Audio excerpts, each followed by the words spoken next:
అంట. రైట్, చూడండి ఇది మీకు కనబడుతుంది కదా, ఏ కలర్ లో ఉందమ్మా?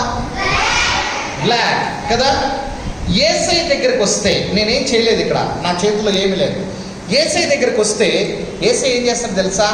మన జీవితాన్ని యేసయ్య దగ్గర పెడితే యేసయ్య ఎప్పుడు కూడా ఆయన మనల్ని ఇలా చేస్తాడు. ఎలా చేస్తాడు?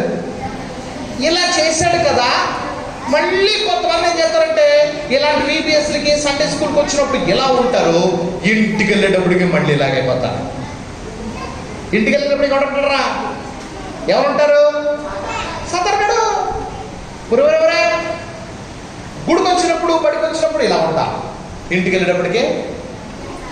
సండే స్కూల్కి వస్తే ఇలా ఉంటాం, మళ్ళీ ఇంటికి వెళ్ళిపోతే చర్చిలో మాట్లాడితే ఇలా మాట్లాడతాం, ఇంటి దగ్గర ఫ్రెండ్స్తో మాట్లాడితే ఇలా మాట్లాడతాం. ఇలాంటి జీవితం కాదు మనకు కావాల్సింది. యేసయ్య దగ్గర రంగులమయమైన జీవితాన్ని యేసయ్య మనకి ఇవ్వటానికి రెడీగా ఉన్నాడు. చూడండి, ఇది ఏ కలర్లో ఉంది? ఇది బటర్ఫ్లై, పర్పుల్. ఓకే, నాకు పెద్ద కలర్లు తెలియలేమ్మా. Okay right. ఇందాక ఏ కలర్లో ఉంది? ఇటుపక్క ఏ కలర్? లోపల ఏ కలర్లో ఉంది? బ్లాకా?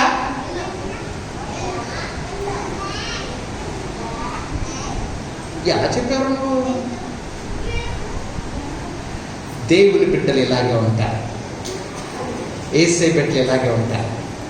యేసయ్యతో సహవాసం చేస్తే ఇలాగే ఉంటారు. Okay right.